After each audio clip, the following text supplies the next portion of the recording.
Hello guys, how are you.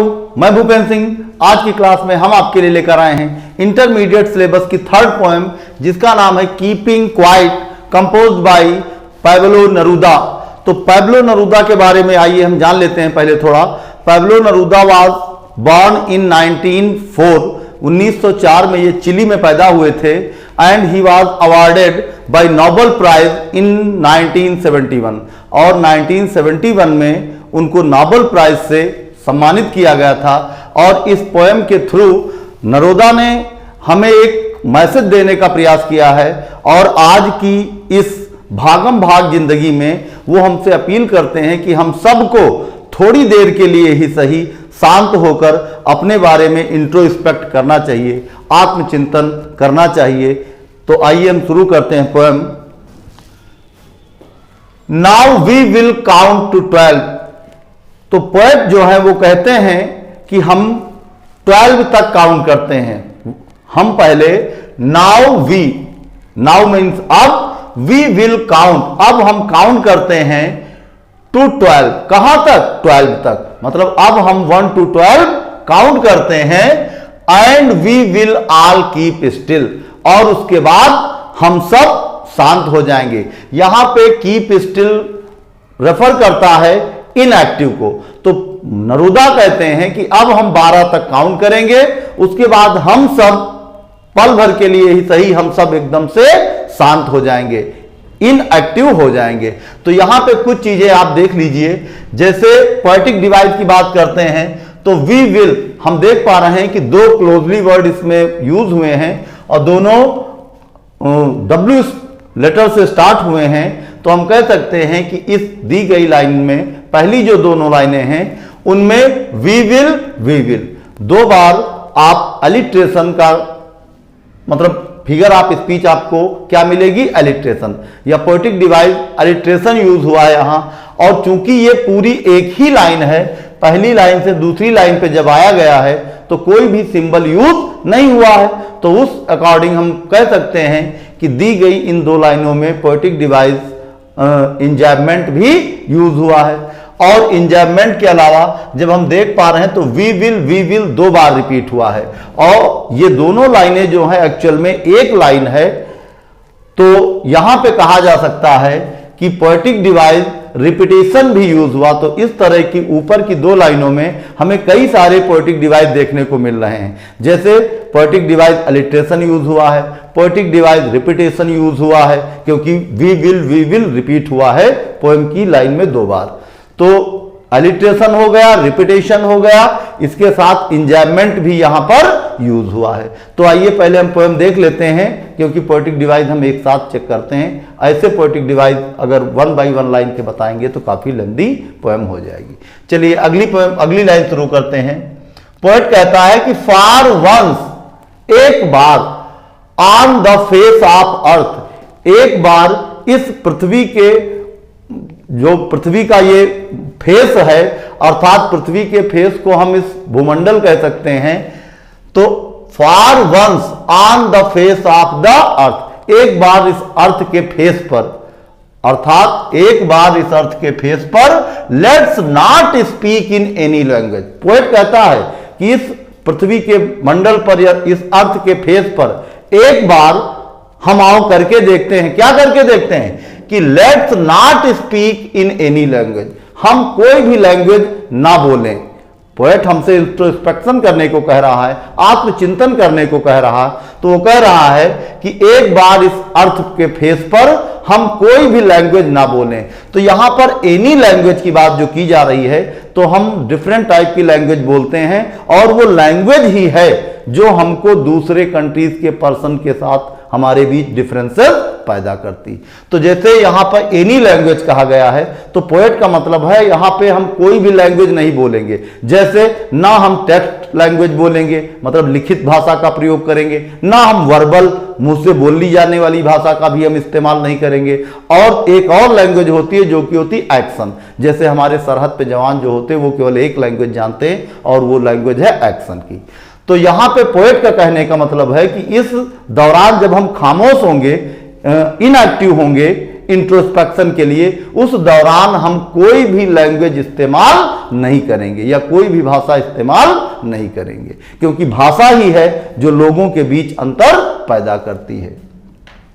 अगली line में poet कहता है कि let's stop for 1 second, let's stop, और एक पल के लिए ही हम सब शांत हो जाते हैं, या एक पल के लिए ही सही हम सब खामोश हो जाते हैं, शांत हो जाते हैं, और and not move our arm.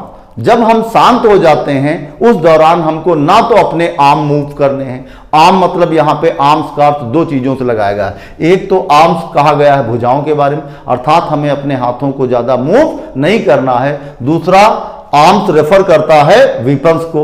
तो पोएट के कहने का मतलब हुआ कि इस दौरान, इंट्रोस्पेक्शन के दौरान थोड़ी देर के लिए ही सही, जब हम शांत होते हैं या जब हम शांत होंगे उस दौरान हमको ना तो अपने हाथ पैर चलाने हैं, अर्थात अपने हाथों को ज्यादा मूव नहीं करना है, हाथों से मूवमेंट नहीं करनी है। और दूसरे शब्दों में वो ये भी कहना चाहता है कि इस दौरान हम अपने वीपन्स को यूज नहीं करेंगे, अर्थात कोई भी वीपन्स हम यूज नहीं करेंगे दूसरे को अटैक करने के लिए, दूसरे को मारने के लिए। और हम इंट्रोस्पेक्शन कर रहे हैं तो हमको अपने हाथों को शांत रखना है, अपनी बॉडी मूवमेंट को रोक के रखनी है।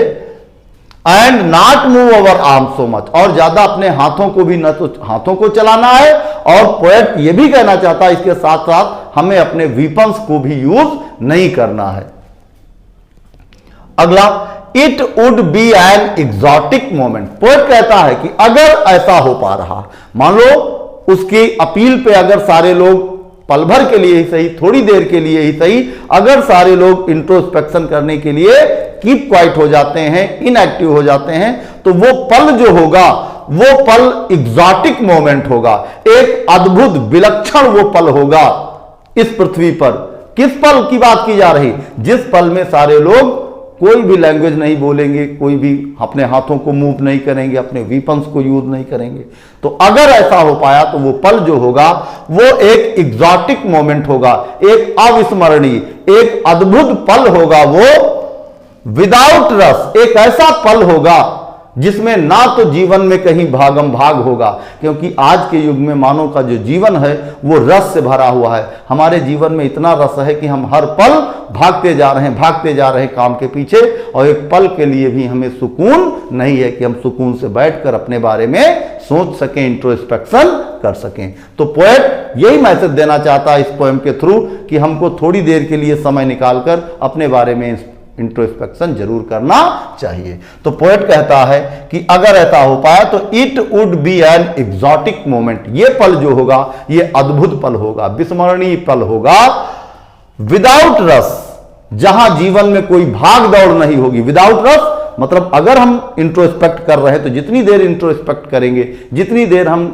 मतलब इनएक्टिव रहेंगे, शांत रहेंगे, कीप स्टिल रहेंगे, उतनी देर ही सही, लेकिन उस दौरान विदाउट रस, हमारी लाइफ में कोई रस नहीं होगा, कोई भागा दौड़ी नहीं होगी, और विदाउट इंजन्स, और उस दौरान कोई भी इंजन्स काम नहीं करेगा।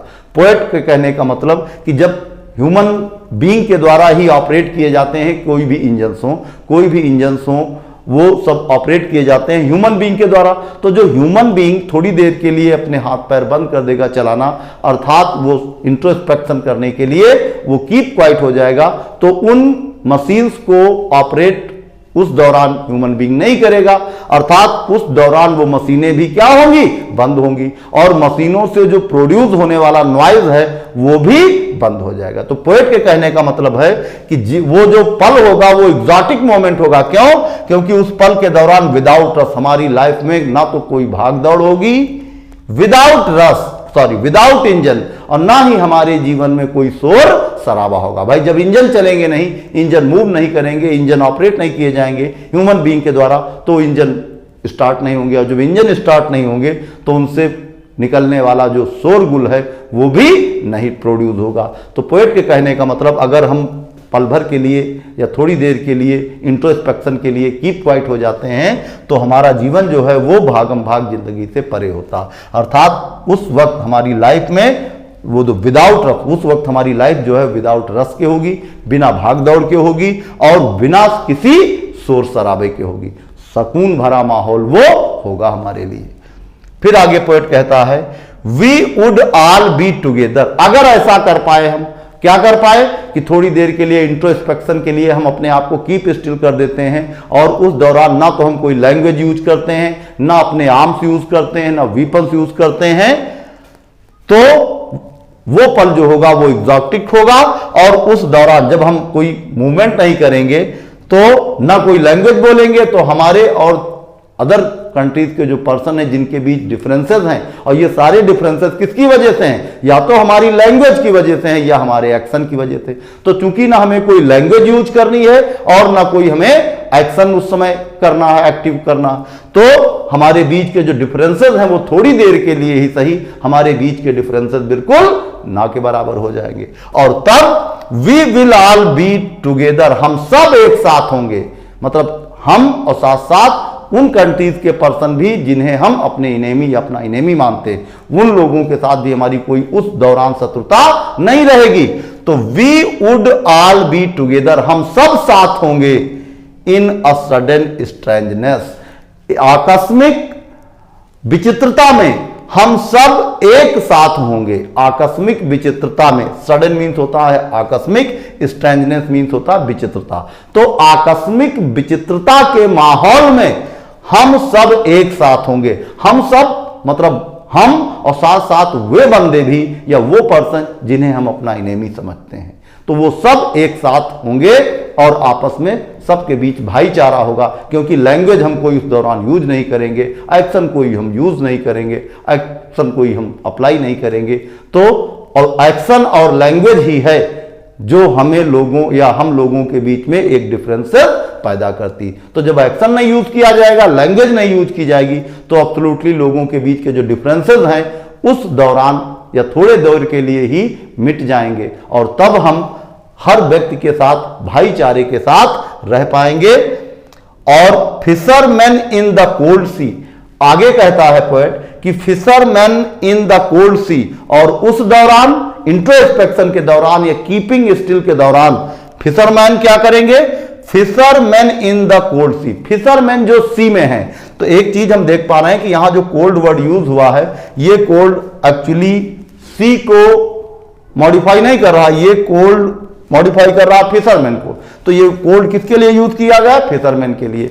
तो पोएट कहता है फिशरमैन इन द कोल्ड सी, समुद्र में जो फिशरमैन हैं, जो जिनकी आंखें कोल्ड हैं, अर्थात उनकी आंखों में they have no pity in their eyes, उनकी आंखों में दया के भाव नहीं है, क्योंकि अगर दया के भाव होते तो वो मछलियों का शिकार ना करते। तो पोएट कहना चाहता है कि उस दौरान इंट्रोस्पेक्शन के दौरान, कीपिंग क्वाइट के दौरान, फिशरमैन इन द कोल्ड सी, जो सी में फिशरमैन है वो उस दौरान वुड नॉट हार्म व्हेल्स, उस दौरान वे भी व्हेल्स को नुकसान नहीं पहुंचाएंगे या व्हेल्स को कोई क्षति नहीं पहुंचाएंगे। तो इन लाइनों के थ्रू पोएट ये कहना चाहता है कि इस इंट्रोस्पेक्शन के दौरान, इस कीपिंग क्वाइट के दौरान कोई भी ह्यूमन बीइंग किसी क्रिएचर को हार्म नहीं करेगा। And the man gathering salt, फिर पोएट कहता है कि जब हम इंट्रोस्पेक्शन के लिए कीपिंग क्वाइट या कीप क्वाइट हो जाएंगे, तो and the man gathering salt, वो इंसान जो समुद्र के किनारे नमक को इकट्ठा कर रहा, गैदर कर रहा, तो इंसान जो समुद्र के किनारे नमक इकट्ठा कर रहा, इसका मतलब हर इंसान अपनी लिविंग कमाने के लिए दिन रात भाग दौड़ में लगा हुआ है, बिना सोचे समझे कि इतनी सारी मेहनत का परिणाम उससे पर्याप्त रूप में मिलता है कि नहीं। तो पोएट यहां उस मैन को रेफर करके कहता है कि and the man gathering salt, और वो इंसान जो गैदर कर रहा है साल्ट को, समुद्र किनारे जो साल्ट को गैदर कर रहा है, काहे के लिए, अपनी लिविंग अर्जित करने के लिए, तो उसे भी वक्त मिल जाएगा, मौका मिल जाएगा।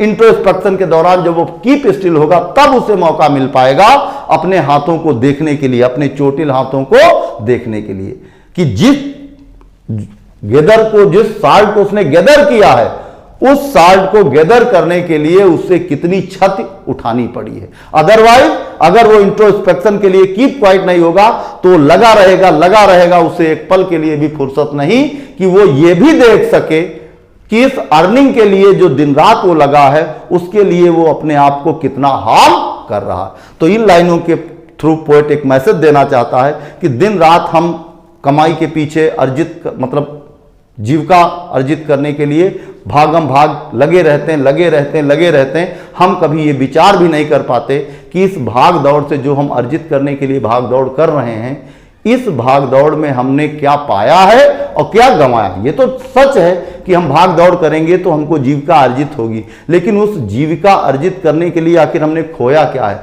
सुकून खोया, चैन खोया है, अपना गुड मेमोरीज खोई हैं। उन सब चीजों को हम इंट्रोस्पेक्ट नहीं करते। तो पोएट इस पोएम के थ्रू कहना चाहता कि आप विचार करिए, जब आप शांत होंगे तभी विचार कर पाएंगे कि आपने क्या खोया है, क्या पाया है। तो इस लाइन के थ्रू पोएट कहना चाहता है कि and the man gathering salt, और वो व्यक्ति जो समुद्र के किनारे गेदर कर रहा, इकट्ठा कर रहा, गेदरिंग मीन इकट्ठा कर रहा, साल्ट मीन नमक, would look at his hurt hand, वो भी देख पाएगा अपने चोटिल हाथों को।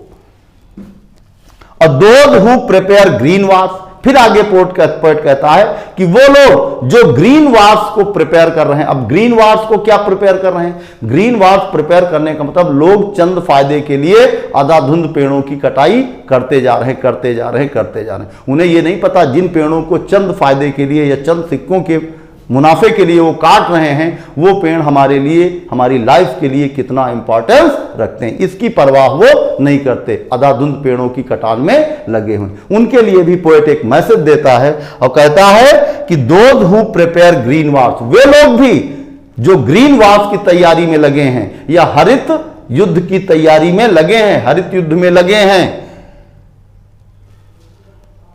वार्स विथ गैस, और उन लोगों को भी एड्रेस करते हुए पोएट कहता कि वो लोग जो गैसियस वार की तैयारी में लगे हैं, मतलब वार में गैसियस वेपन यूज करने की तैयारी में लगे हुए हैं, और साथ साथ उन लोगों को भी वार्स विथ फायर, जो फायर के युद्ध की तैयारी में लगे हुए हैं। जैसे हम देखते हैं कि युद्ध में हम तमाम तरह के वेपन्स अलग अलग कंट्री यूज करते हैं, कोई बायोलॉजिकल वेपन्स यूज करता है और कोई गैसियस वेपन्स यूज करता है।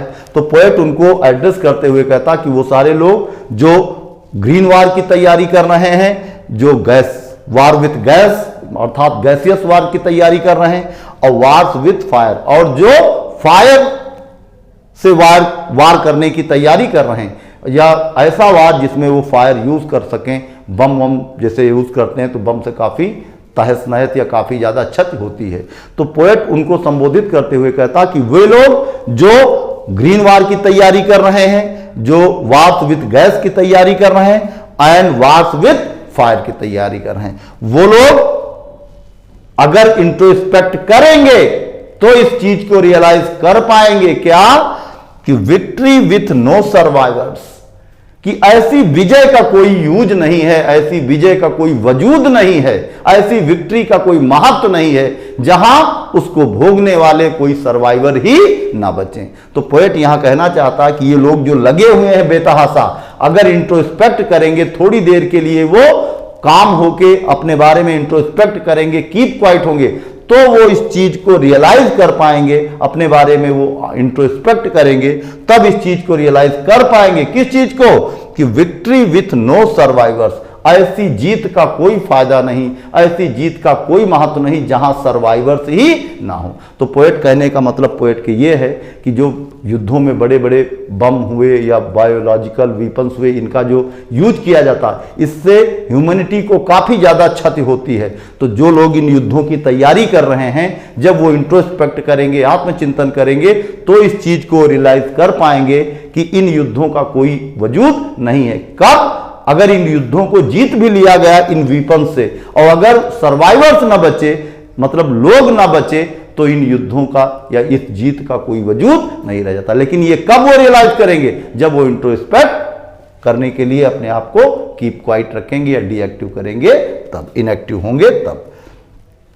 पोएट कहता है कि अगर वो इंट्रोस्पेक्ट करेंगे तो इस चीज को रियलाइज कर पाएंगे, और तब would put on clean cloth, इस चीज को रियलाइज करके वो पुट ऑन क्लीन क्लॉथ, वो क्लीन क्लॉथ धारण कर पाएंगे।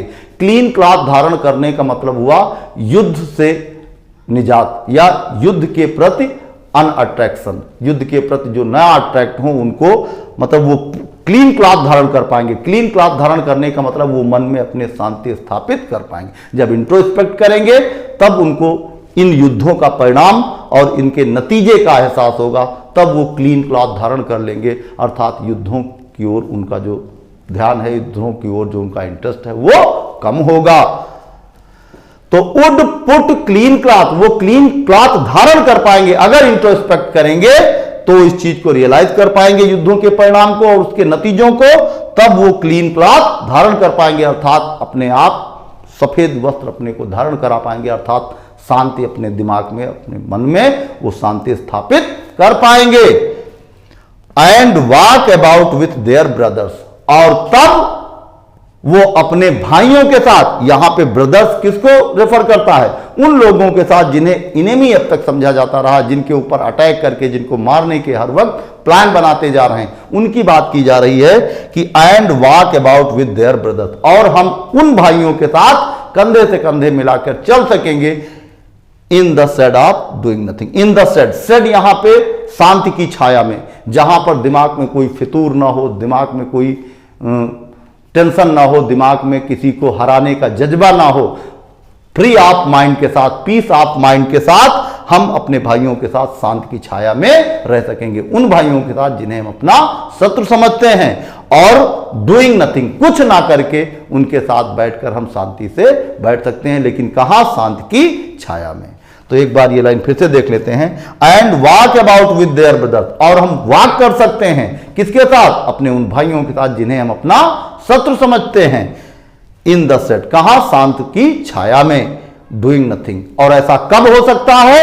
ऐसा तब पॉसिबल हो सकता है डूइंग नथिंग, तब जब हम कुछ ना करेंगे। कुछ ना करने का मतलब हम कोई एक्शन नहीं लेंगे, हम कोई लैंग्वेज नहीं यूज करेंगे, हम कोई भी आर्म्स यूज नहीं करेंगे, हम सिर्फ शांति से बिना कोई एक्शन के या बिना एक्टिविटी के जब हम शांत होकर इंट्रोस्पेक्ट करेंगे, तब ये माहौल हो पाएगा।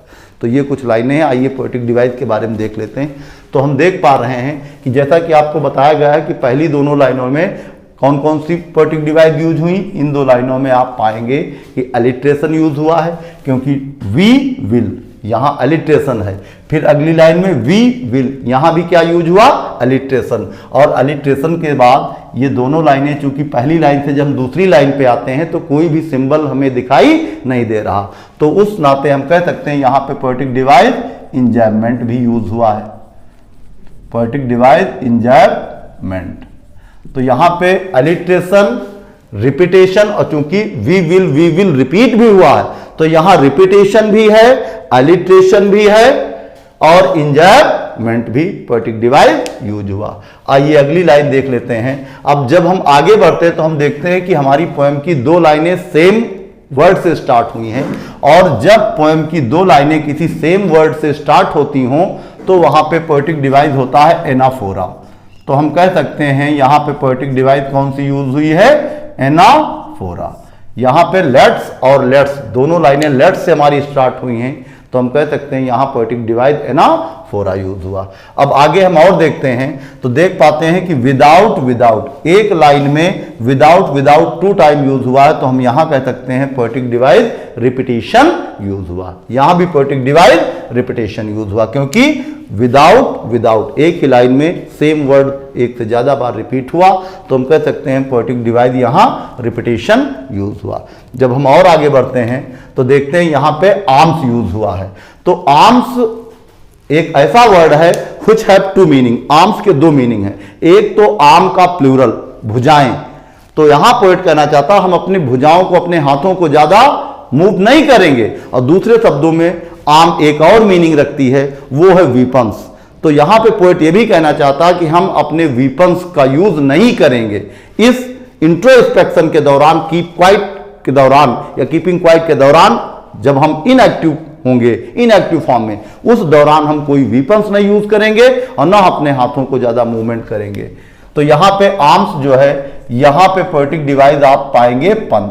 तो पन एक ऐसा पोएटिक डिवाइस है जब पोएम में कोई एक ऐसा वर्ड यूज हो व्हिच हैव 2 मीनिंग, जो 2 मीनिंग रखता हो, और उन मीनिंग के आधार पे और कोई वर्ड जब प्लेस किया जाता है पोएम की लाइन में व्हिच हैव 2 मीनिंग, जो 2 मीनिंग रखता हो, तो वहां पे हम कहते हैं पोएटिक डिवाइस पन यूज हुआ।